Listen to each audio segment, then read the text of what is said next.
Do you experience pressure? Of course, we'll experience pressure because pressure is unavoidable.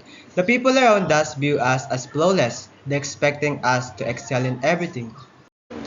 Good day, panelists. I'm Daphne Rose Paras, together with my co-researcher Cedric Parana from the Senior High School Department of Lambie National High School. It is our great honor to stand before you today at the 4th International Research Conference hosted by St. Dominic College of Asia. We extend our warmest greetings to all the distinguished guests, fellow researchers, and participants gathered here. As a high-achieving student, we face a lot of pressure in terms of academic. So we conduct a study entitled Thriving Under Pressure, an in-depth study of academic achievers and their coping mechanism among grade 11 students of humanities and social science, to explore the personal experience of these elective students, how they manage academic stress in order to success academically. Our reason for choosing this is to conduct an in-depth qualitative research study on academic achievers and their coping mechanism under pressure, aiming to gain a comprehensive understanding of the factors that contribute to their success in challenging academic environment. Many students, especially those who excel academically, face significant pressure stemming from high standards, competitive environment, and challenging coursework, and it can impact their well-being. So by exploring and understanding their coping mechanism, it is crucial for addressing it effectively to support the students' overall well-being. Before we proceed, the researchers seek to answer the question, how do these academic achievers face stress and cope to succeed in school? The researchers utilized a qualitative approach to gather information for this study. This study generated qualitative data from observation and interview transcriptions.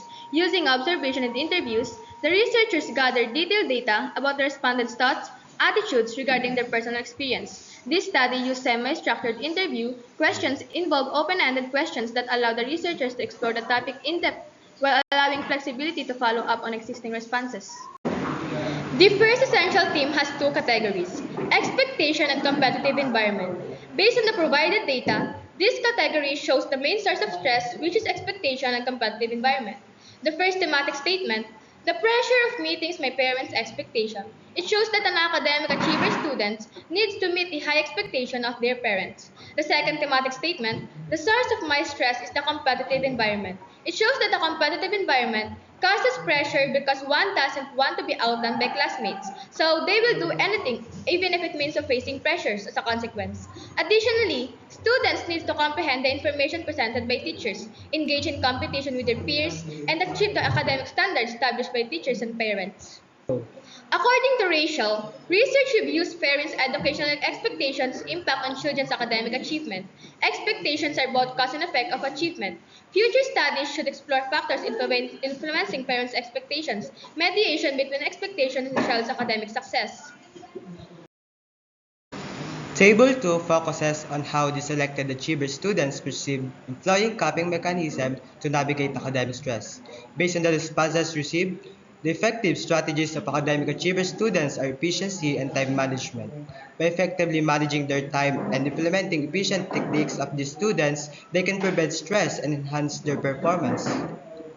As a student who excels academically and faces pressure in school, they have various tactics to help them achieve their overall success. Table 3 depicts the strategies they use and challenges they face in terms of academic pressure. The insightful responses provided by the respondents offer a comprehensive understanding of one of the study's primary inquiries. Through their feedback, it becomes evident that academic achiever students encounter different kinds of pressure and have unique strategies to navigate it. Based on the study of Tang et al. 2012, high-achieving students excel academically compared to peers, receiving more teacher support but facing increased bullying. Research on students is largely quantitative and focused on Caucasian participants. Comprehending how to successfully deal with stress is essential for an educational support system in order to design intervention that promote resilience and achievements. Educator can offer specific support, establish a positive learning system, and encourage healthy coping strategies to help students manage stress and avoid burnout or academic difficulties. According to Sakib et al. 2023, this study examines the impact of teaching methods, school environment, and home environment on academic stress, while also addressing concerns related to future career choices. Through thematic analysis of interviews, The study aims to understand how academic stress affects the student performance, identifying contributors such as teacher, expectation, and the school environment. In conclusion, the research effectively identified notable repetitive themes and patterns that provide insight into the academic stress they experience and how they deal with it. Most respondents cited that the primary pressure they experience is due to the high expectation of their parents, leading them to motivate and put more effort in their studies, to work twice as hard, and keep pushing themselves to exceed their parents' expectations. Some respondents find comfort in developing their support system. They successfully handle their time by prioritizing tasks that required focus and completion. To balance their work and personal life while striving for academic achievements, they utilize time management strategies to handle their responsibilities. For recommendations, students can develop time management skills and reduce procrastination by prioritizing tasks and allocating time efficiently to avoid stress.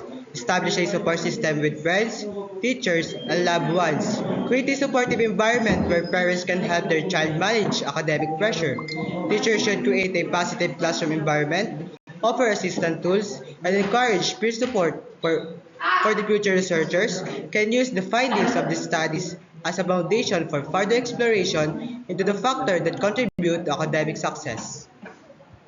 We would like to express our sincere gratitude to all the authors and researchers whose work has been cited in the study. Your invaluable contribution have provided the foundation and context necessary for this research study. Once again, thank you. And now, we are ready for your questions and suggestions.